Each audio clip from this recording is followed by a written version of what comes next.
Estudo da Palavra. Amados, um dos textos mais controvertidos sobre o sábado encontra-se na Epístola de Paulo aos Colossenses, capítulo 2, versículos 16 e 17, onde diz: ninguém vos julgue pelo comer ou pelo beber, ou por causa dos dias de festa, ou da lua nova, ou dos sábados. Esse texto quer dizer que nós não precisamos mais observar o sábado e que ninguém deve ser julgado por não guardar o sábado? Vamos analisar alguns pontos aqui teológicos, uma exegese desse assunto, que isso é muito importante para nos ajudar a compreender esse tema. Então, ali em Colossenses capítulo 2, versículos 13 e 14 também, é importante entender isso, que na Epístola de Paulo aos Colossenses capítulo 2, 13 e 14, tem uma chave muito interessante que nos ajuda a entender o assunto. Então, nesse capítulo 2, Paulo ele descreve a maravilha da salvação que Cristo lhes tornou possível. Tendo sido sepultados juntamente com ele no batismo, foram igualmente circuncidados em Cristo. Isso está no versículo 11 e 12 de Colossenses capítulo 2. Ou seja, estavam mortos em suas transgressões e não na incircuncisão. Mas Deus os vivificou, ou seja, perdoou-lhes os delitos e cancelou, a Bíblia traz a expressão, o escrito de dívida. O escrito de dívida que era contra nós. Olha que detalhe importante agora, que é a chave para entender essa questão. Que constava de ordenanças. Veja só, ordenanças. Fez isso figurativamente, encravando-o na cruz. Versículos 13 e 14. Por causa dos triunfos de Cristo sobre os poderes do mal, os colossenses eles estavam agora o quê? Livres, né? Eles estavam livres para desfrutar as bênçãos da salvação, conforme se encontra no versículo 15 de Epístola aos Colossenses, capítulo 2. Então a palavra-chave nessa passagem é exatamente aquilo que nós comentamos no começo. O escrito de dívida, ou o certificado de dívida. Traduzida do grego, tá? Seria cheirografon. Cheirografon. Que aparece somente aqui no Novo Testamento. E nós sabemos, através da literatura não bíblica, que cheirografon era um documento que alguém escrevia de seu próprio punho, não é? Se comprometendo a pagar uma dívida. Daí vem essa expressão que nós conhecemos hoje, nota de débito ou nota promissória. Portanto, o que Jesus figurativamente cravou na cruz foi o quê? Foi a condenação na qual incorreram os seres humanos por meio do pecado. E é dito ainda que essa dívida ou condenação apresenta ação judicial contra nós. Ou seja, não só nos era hostil esta nota de débito, não é? Na verdade, se compunha de ordenanças, como nós vimos, ordenanças que eram contra nós. E curiosamente, essa frase que descreve a nota promissória inclui uma, ou está incluído uma de somente duas ocorrências paulinas, que vem da mesma palavra grega dogma, que significa opinião ou decreto. E a outra que aparece lá em Efésios capítulo 2, versículo 15. Lá em Efésios capítulo 2, versículo 15 também fala ali que na sua carne aboliu a lei dos mandamentos na forma de ordenanças. Ordenanças. Então percebe-se claramente que em ambos os textos, dentro dessa exegese inicial que nós estamos fazendo aqui, que em ambos os textos, ali fala de um sistema de regulamentos. E em Efésios, os regulamentos têm que ver com o ritual que separava quem? Judeus de gentios. Especialmente a circuncisão, por exemplo. Se a gente analisar o contexto de Colossenses capítulo 2, versículo 14, o contexto vai nos mostrar regulamentos que têm que ver com celebrações. Celebrações e alimentos cerimoniais. Em ambos os casos, dogma tem que ver com a lei cerimonial judaica. Com a morte de Cristo, o que aconteceu? O sistema cerimonial que apontava para o futuro Messias, como a culminância de todo o sistema legal, chegou obviamente ao fim. não era mais necessário. Agora, aqui não se trata, portanto, da lei moral, a lei dos 10 mandamentos, da qual o sábado faz parte. Porque, na verdade, os 10 mandamentos são uma representação do eterno caráter de Cristo, e não uma ordenança, não uma sombra. Porque ali é a lei de Deus, a lei moral, o caráter de Cristo está ali. Podemos concluir seguramente, sem sombra de dúvidas, que nesses textos que nós lemos, nada se diz, nem mesmo se sugere que a lei moral ela não está mais vigente. Até porque, se fosse assim, é óbvio pensar que nós poderíamos matar, roubar e tudo mais. E o sábado, do qual esses outros mandamentos fazem parte, matar, roubar, adulterar, o sábado está bem no coração da lei ali, é o 4º mandamento, é um mandamento inclusive que nos mostra o Deus Criador. É muito importante entender isso. Agora, apenas 2 referências nas epístolas do Novo Testamento empregam a palavra sábado, embora com diferentes palavras gregas, como nós veremos então. Colossenses capítulo 2, se não der tempo de falar do segundo ponto, eu vou tratar do primeiro, tá? Que é o Colossenses capítulo 2, agora dos versículos 14 a 17. Não sei se você, caro amigo e amiga, principalmente você estudante de teologia, professor de teologia, formado em grego, em hebraico, ou você leigo, ou você estudante, não é de teologia, enfim. Não sei se você sabia, mas eruditos modernos, eles reconhecem que Colossenses, capítulo 2, de 2 a 23, ele polemiza contra ensinos heréticos, possivelmente de natureza gnóstica. Isso você pode analisar vendo os versículos 8 a 11 do Colossenses capítulo 2. Pega Colossenses capítulo 2, analisa os versículos 8 a 11, por exemplo, e depois do 18 ao 23. E nós vamos encontrar nesse contexto uma referência a Deus tendo cancelado o escrito de dívida que era contra nós, que está no versículo 14 do capítulo 2 de Colossenses. E vem a recomendação, portanto, para que ninguém, pois, nos julgue por causa de comida, bebida, dias de festa, ou dia de festa no caso, ou lua nova, ou sábados, que não passam de sombra das coisas que haviam de vir, porém o corpo pertence a Cristo. Isso está no versículo 17 e 16, ou seja, 16 e 17 da Epístola de Paulo aos Colossenses capítulo 2.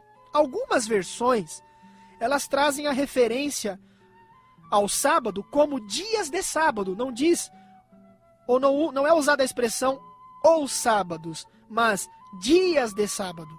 Em algumas versões, elas vêm assim, então, dias de sábado. Interessante que se o grego aqui utilizado, que é sabaton, é plural ou singular, não está muito claro. E muitos comentaristas sugerem que o texto se refere aos sábados ou dias santos da lei cerimonial, que está naquele contexto das ordenanças, que foi encravado na cruz que nós vimos agora há pouco. Ou seja, está relacionado aos dias santos da lei cerimonial mosaica e não ao sábado semanal. Porque muitos, eles alegam o seguinte, olha, lá em Colossenses fala de dias de festas. Dias de festas, dizem eles, já eram sábados. Então, quando usa a expressão ou sábados, só pode ser o outro sábado que é o semanal. É assim que a maioria hoje raciocina. Repetindo, eles raciocinam da seguinte forma, dias de festa ou dia de festa já eram sábados. Então, quando fala, além de dia de festa, fala também ou usa a expressão ou sábados, esse ou sábado só pode ser o sábado do 7º dia. Uma vez que dias de festa já eram sábados. É assim que muitos raciocinam. Vamos então analisar essa questão? Esses comentaristas e intérpretes que nós mencionamos, geralmente, porém, não compreendem que a referência em Colossenses capítulo 2, versículo 16, é similar às repetidas referências do Antigo Testamento. Há uma trilogia no padrão da observância anual, mensal, semanal, nessa ordem ou na inversa. Ou seja, não se tem, é claro, absoluta certeza se a heresia em Colossos, por exemplo, tinha que ver com esse tríplice grupo de celebrações. Portanto, a terminologia aqui empregada pode não ser comparável à do Antigo Testamento. É também, meus amados, possível que Paulo estivesse usando um dispositivo literário comum de paralelismo invertido. Então tá aí, você é estudante de teologia, professor de teologia, você sabe o que é isso, não é? Paralelismo invertido. Ensine isso. Quando for falar desse texto, diga isso também, por favor. Partindo das festas anuais para as mensais e depois retornando às festas anuais. Então, quando for falado de Colossenses 2, 14 a 17, vamos também dizer isso aqui que eu estou falando. Vamos passar todo o contexto para as pessoas, por favor. Agora, seja como for, o que não deve ser passado por alto no caso, é o fato de que o próprio contexto no qual se menciona a trilogia de termos em Colossos ou Colossenses, não trata especificamente de dias, mas de cerimônias. Isso que é a questão. O texto se refere a celebrações temporais, nas quais comida e bebida eram servidas. Em resumo, Colossenses está tratando aqui de um cerimonialismo que havia perdido de vista a Cristo, que é a verdadeira essência para a qual apontavam as cerimônias do Antigo Testamento, porque a gente sabe que todas aquelas festas anteriores apontavam para Jesus. E é notável também que nas referências do Antigo Testamento, a trilogia das celebrações trata invariavelmente não da observância de dias, isso é importante, mas da forma como esses dias santos estavam relacionados às especificações da lei cerimonial. Não é? Porque tinha muita gente que observava as leis cerimoniais, mas estavam todas elas destituídas da graça de Cristo. E Deus até as abominava. E uma ênfase mal orientada nas cerimônias e uma satisfação própria com o formalismo poderia degenerar num exercício religioso sem sentido, tanto nos tempos do Antigo quanto do Novo Testamento. Então, Colossenses 2, 16 e 17 anuncia precisamente o mesmo tipo de mensagem que está em Isaías capítulo 1, versículos 11 a 14. Ou seja, em nenhum caso se questiona a santidade do dia da semana de adoração. Em nenhum caso está questionando se o sábado era ainda um dia para ser separado para adorar a Deus ou não. Não tem nada a ver. Uma vez que este dia nos aponta para Deus como um Criador. O que está sob ataque em ambos os casos, se a gente analisar todo o contexto e for sincero, porque é difícil ser sincero e admitir isso, não é? A maioria não vai admitir, vai continuar falando contra isso. Mas o que está sob ataque em ambos os casos é somente o impiedoso cerimonialismo que havia ali, em Colossos ou em Colossenses, criticando a mania de julgar adotada por alguns defensores de observâncias cerimoniais, rituais, então obsoletas agora, porque Cristo agora cumpriu. Por isso que fala que era sombra, porque para haver a sombra precisa haver a realidade. Aquelas festas lá no passado, todas elas apontavam para um aspecto da vida de Cristo. Cristo agora é a realidade, por isso que fala que é sombra. Agora, o sábado é uma sombra? O sábado não é uma sombra. O sábado foi instituído lá na criação. Não é? Então não é uma sombra. Então, nesse sentido, a referência a sabaton, que vem do grego, em Colossenses 2,16, não sugere e nem subentende que o sábado do sétimo dia foi abolido, de forma alguma. Além disso, a bem comprovada prática de observar o sábado pelos apóstolos, conforme nós já vimos em estudos anteriores aqui, contraria fortemente e frontalmente toda e qualquer tentativa de alguém querer usar Colossenses 2,16 para dizer que o sábado foi abolido. Tá? Então, se nós realmente, com coração humilde, se formos realmente sinceros, nós temos que admitir que há realmente duas espécies de sábado.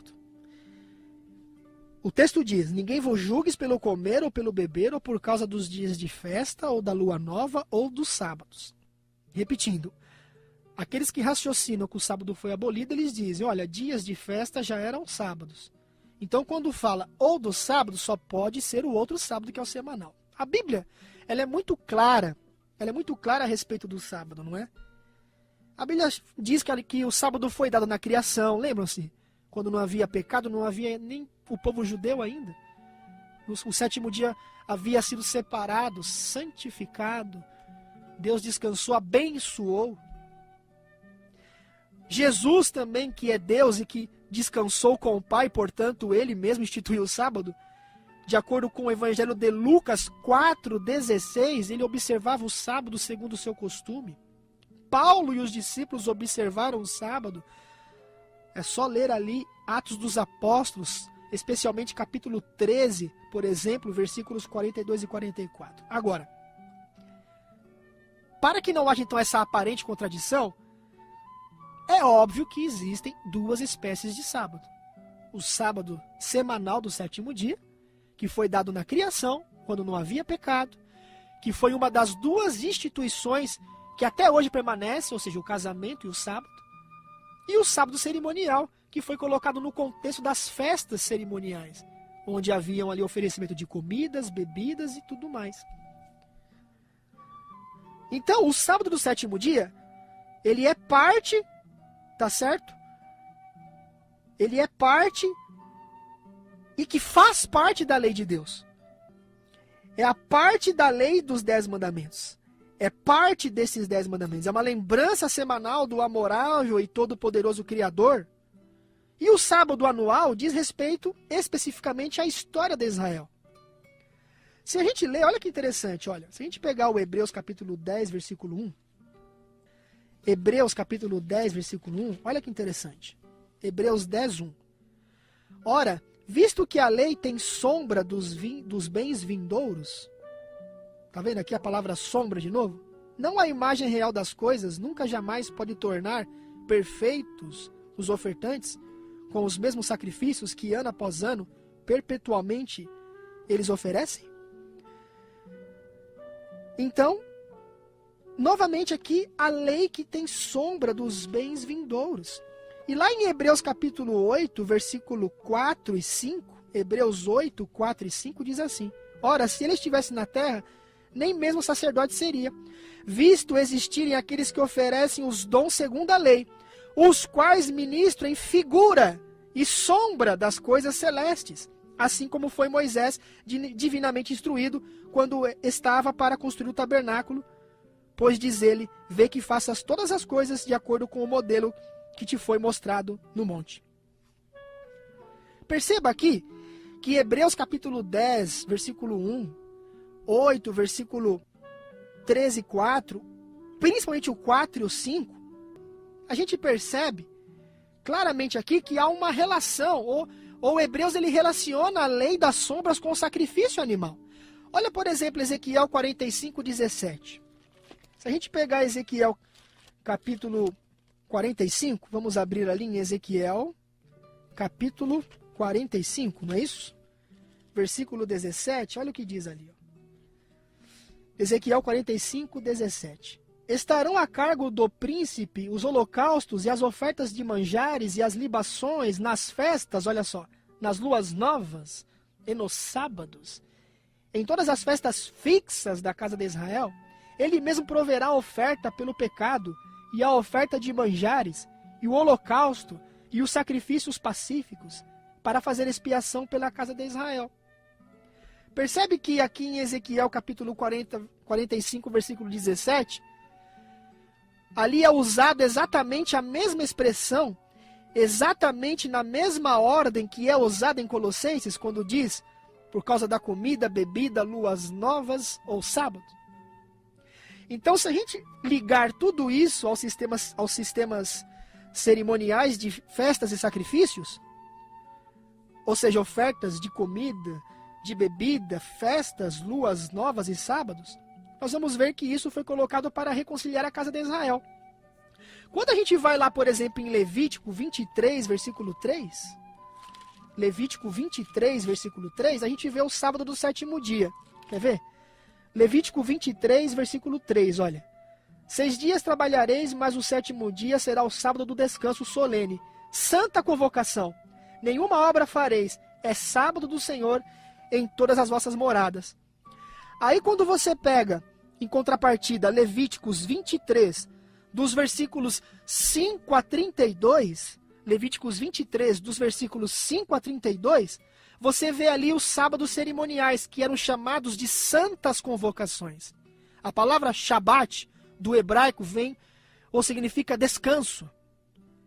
Então você tem ali as festas, Páscoa, pães asmos, o molho movido, primícias, trombetas, dia da expiação, tabernáculos. E interessante que tanto a festa das trombetas, que está no versículo 24 de Levítico 23, como a festa da expiação, versículo 32, são chamados de sábado. Aqui cai por terra aquele raciocínio que as pessoas que querem dizer que o sábado foi abolido, usam para dizerem que ele foi abolido quando dizem assim, dias de festa já eram sábados. Então quando fala ou sábado, só pode ser o outro sábado, ou seja, o do sétimo dia. Só que aqui, no versículo 32, que fala do dia da expiação, o dia da expiação, ele vem com a expressão sábado. Ou seja, quando Paulo disse dias de festa, luas novas ou sábados, ele estava falando da mesma coisa, usando expressões diferentes, que é aquele paralelismo invertido. Então você que é estudante de teologia, você sabe do que eu estou falando, não é? Então é isso daí. Então, interessante que esses sábados sempre estão no contexto de festas cerimoniais. Lá no livro de Isaías, capítulo 1, Deus diz que ele abominava as festas das luas novas e os sábados, as comidas, as libações. Por quê? Porque o povo de Israel praticava aquelas festas, mas estavam cheios de pecados. Então Deus abominava aquilo. E lá em Oséias diz, farei cessar os vossos sábados, as vossas luas novas, as vossas festas. Então, não há nenhum problema Paulo ter dito dias de festas ou sábado, porque a expiação, por exemplo, que era um dia de festa, também era chamado de sábado. Ou seja, a mesma coisa com expressões diferentes. Só isso. Nunca tem a ver ou não tem nada a ver com o sábado do sétimo dia. E para terminar, quando você lê o versículo 38 de Levítico 23, versículo 38, o 37, inclusive, para terminar, o 37 diz assim, versículo 37 de Levítico 23. São essas as festas fixas do Senhor, que proclamareis em santas convocações, ou seja, sábados. Aí lá no comecinho do 38 diz, além dos sábados do Senhor. Ou seja, Deus faz uma diferença clara entre um sábado e o outro. Entre o sábado cerimonial e o sábado do Senhor, o sábado do sétimo dia. Então eu vou mostrar que quando um sábado cerimonial caía num sábado do sétimo dia, ele era chamado, sabe do quê? Semana que vem eu vou falar. Que Deus te abençoe, meu amado. Olha, ore muito para estudar esses assuntos, pesquise bastante, porque realmente muitas pessoas acabam contradizendo a palavra de Deus com textos fora do contexto. E um texto fora do contexto é um pretexto. Mas quando a gente examina a palavra com coração humilde, aquele que quer realmente aprender a verdade, que é humilde em admitir a verdade, em admitir o contexto histórico, a exegese correta, e a minoria, não é a maioria, sempre vai ser assim. Aí realmente a pessoa compreende toda a verdade. Que Deus te abençoe e estarei orando por você.